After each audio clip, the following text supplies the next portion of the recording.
This is Courage Barbell, and I'm your host, Chad Ikes. I just finished up my own little training session, and I wanted to get a video out for you guys to help you get stronger with less injuries, more efficiently. So today's video is going to be on wrist pain and shoulder pain during the squat. As you all know, I probably can't diagnose you just on the basis of, hey, my shoulders hurt when I squat. In order to properly work on that, I need to see you in person, see what's going on, run you through some tests, watch you squat. But with all of my years of training, myself and other people and my teammates, I got a pretty good idea statistically what's going on with most people. So my goal today is to give you guys kind of a place to start, some things to try and see if that actually helps. Now, most of the pain is caused from trying to wedge yourself under the bar. And what most people don't understand is if you have a hard time getting under the bar at the top, you're only putting that much more stress on your joints at the bottom. Like if you're tight getting in it up here, it only gets tighter as you descend into squat, especially if you're a sit back, hip hinge squatter. It's just gonna make everything tighter. So think about being wedged in up here, and not due to tightness, not due to like keeping your muscles tight, but due to everything being tight. How much pressure that creates at the bottom. With most people, this tends to be caused by a weakness in the upper back. You know, the rhomboids, the middle, lower traps, even the lats to some extent. Or it is a tightness of the lats, the chest, the anterior delt. Just having all of this mass up here, usually from big benchers, and kind of that roll over. Now we're trying to open that up and get under a bar. The first thing I want to talk about is the Duffalo bar from Kabuki Strength. I use this almost all the time. I very rarely will squat in a straight bar anymore, and I'm super flexible. I have all my clients squat out of this. It is a very easy transfer to a straight bar from this bar. But you can see the bend isn't huge, but this relieves a lot of pressure on the shoulders. With my football players, with all athletes, there's no reason to ever put them under a straight bar when they're squatting. Like, as far as I'm concerned, every collegiate and professional sporting team should have a ton of these Duffalo bars and no straight bars for squatting. There's no need. There's no need to put your body through that stress when you have a perfect bar that relieves it just that much and makes it that much easier to get in there and get tight and stay in position. So if you have access to the ability to get one of these, that's my first recommendation. My second recommendation is going to be a series of stretching. Now, if you watched one of my previous episodes on how to PR your bench in the next training session, that's actually a video of basically stretching out your anterior so that you can contract your posterior even tighter and get yourself in a better, safer, healthier position. But I will go over all those stretches really quickly here. I don't want to spend too much time on it because you can go back and watch that video. It's pretty much all the same stuff. Except for one, and I'm going to show you this one, which ironically enough, I was thinking about this video this morning, wanting to shoot it this afternoon, and I happened to see a Squat University video on Instagram, and I highly recommend you follow Squat University. They put out some awesome information, and they talked about this stretch. It's actually more of an active release that I knew about but kind of spaced it. You know, you get so much information sometimes. And I'm typically like a more traditional blue collar kind of guy. So I find that just regular stretching really helps most of the time. But this actually is a really good one. And since I saw it on Squat University, I thought, man, I need to make sure I throw this into this video. So basically what you're going to do, you can use a lacrosse ball. I really like the AccuMobility ball, and even Squat University was talking about that because it's kind of sticky and it's flat. So what we're going to do is we can put it up against the rack, and I'm going to pull this off right here. And basically what you want to do is you want to put this up against the rack, and we're going to put it right here up in this pec muscle. And you'll actually, I tend to try to move it around to different places, but the goal is going to be to put it in here, get up in here and get some pressure. And I benched yesterday, so this is sore. You're going to get in here, find that really tight sore spot, get some pressure in there. And now what you want to do is you want to move this arm, and it's not going to feel great. I'm kind of cringing already. And just move your arm in these different positions, and this is going to help open up this chest. And I like to get up in this 90-90 up here too. And you'll get in there and you'll do that, and I'm kind of moving it around in my chest as I go. I try to leave it in one spot and work it a little bit, and then I'll find another spot and I'll move it around. And you do that for a couple minutes, 1 to 2 minutes, and you'll find out that that'll really help release that pec, and you'll be more mobile and flexible after that. Because you got to remember, a lot of coming back in here, it's a lot of external rotation, and that's a position that I find tons and tons of power lifters super tight in, because they're doing all these pressing movements, deadlifting movements, and they very rarely ever open up and get back and get that external rotation stretched out. The other thing I want to say really quickly is people will tend to think about stretching before they bench. They hardly ever think about stretching their chest before they squat though. Some will stretch their hamstrings and glutes and maybe their adductors and not do anything with your chest. You got to remember, if we can't get under this bar right and we can't get it in a good solid position, everything's going to be off anyway. So it's very important to open this up before you squat so you can tuck and get in that position and get that posterior back squeezed really tight. If all this is tight pulling forward, how are you supposed to sink it back like this? This is the same thing you're going to hear me say in the bench video when you go back and watch that one.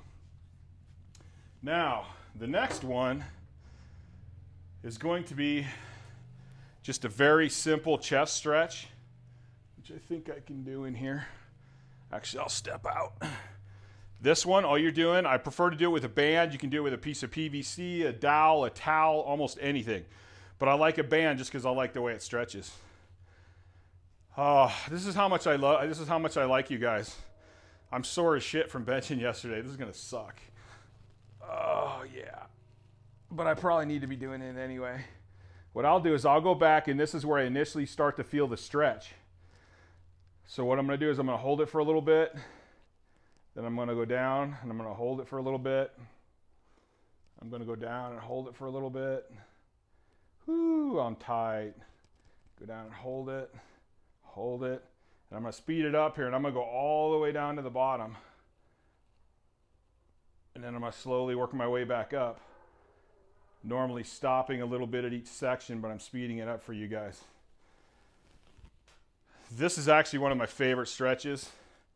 Easy and simple.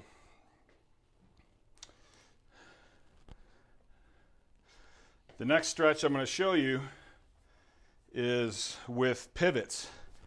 And I really don't know why they call them pivots, but I have a thoracic pivot and a cervical pivot.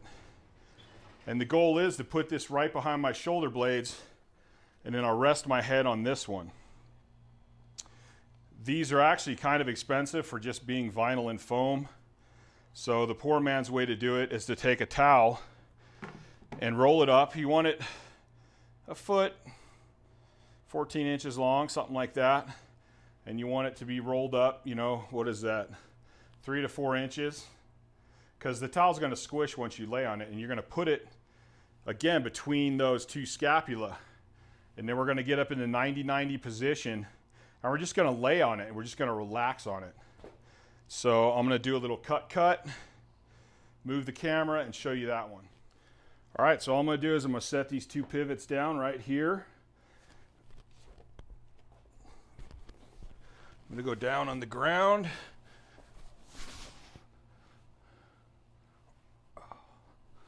Roll over till I feel that's in the right spot.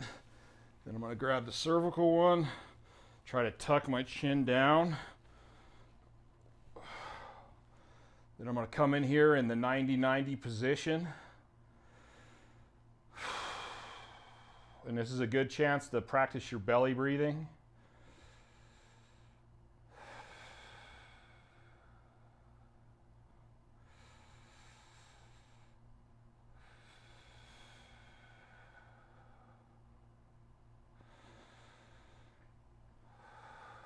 Just let those arms relax.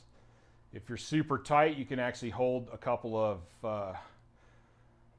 1 to 5 pound plates or maybe some dumbbells just to help add a little weight and get them down. I'm actually pretty tight today. I should probably, after I shoot this video, I should probably lay back down and do this for a while. But basically that's it. This is a really good stretch. I have some of my older clients who have some kyphosis. At the end of their sessions, I'll always have them lay down and stretch this out. And when we get done, the people always stand up much straighter and feel much better. And they'll actually stay in that more upright position for a while after they leave. Okay, so that's that one. Okay, the next stretch I'm going to show you is with this basically Pilates half barrel, I think they call it. I'm kind of a cheap guy, so I just made this one out of some plywood and some 1x material. It was actually pretty easy. If I wanted to, I could put some foam on here, but I kind of like the harder surface. All we're going to do with this one, you're going to lay it on the ground, come up to it. This one I'm going to change positions a little bit, so what I like to do is I'll start a little lower on my thoracic. I'm going to get up here, let my arms go, let my arms relax, and you can see I got my hips up. I'm going to let it relax, and then what I'm going to do is I'm going to slowly drop my hips, trying to curve my spine around this box or barrel.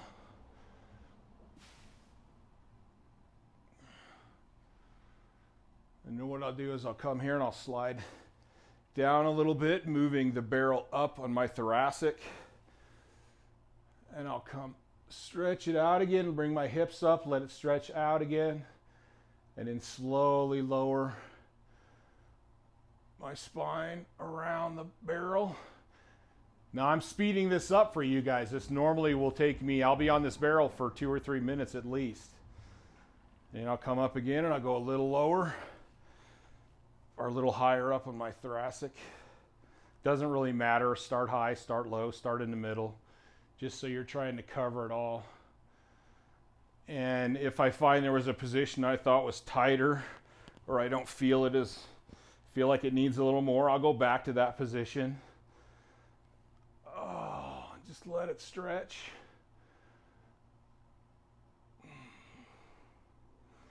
Now, if you have a glute ham raise, which actually has the curved pad on it, you can actually do this on that too, just from a standing position. It works pretty good. I don't think it's quite as good as being on the floor and being able to work your hips into it a little more, but it definitely works. If I'm benching and in a hurry that day, I'll often just use my glute ham raise for that one. Okay, guys and gals, that's really pretty simple. We have access to a Duffalo bar, or should I say, if you have access to a Duffalo bar, this is a good place to start. Then you have the active release with the AccuMobility ball or lacrosse ball, whatever you want. I like to do it up against a rack or something. You can actually kind of get on the floor and do it too. It's a little more difficult. Then we have stretching the chest with the bands. we have the pivots, and we have the half barrel. Those are all pretty simple, easy things. You can make a half barrel if you want. It's not that complicated. And try to do that. Try to give yourself a little bit of time before your next squat session and stretch all this stuff out and get some mobility back into your joints. If you're having a lot of wrist pain or shoulder pain, I would suggest just starting all these stretches a few days a week at least. And you know, once you get that mobility and that flexibility, it's pretty easy to maintain. You don't have to work on it that hard. You know, if you do it every squat session, you'll probably maintain that mobility pretty easily. And that's about it for this video. I would please ask you to follow my Instagram, which is just Chad Ikes. Please like this channel. Please subscribe to the channel. I appreciate you guys commenting, and I always try to respond back, even though it might not be within a few days. And if you know some people that could help utilize, let's see, I messed that up. If you know some people that could use some help with their strength, please share this video. Tell them to come check out Courage Barbell and see if they can learn some stuff and get stronger, stay healthier, fight for your inner greatness. All right, guys, I'm out of here. I enjoyed it. I hope you guys try this. I hope it works. Squatting's a fun lift, but it sucks when you're in pain. I'm out of here.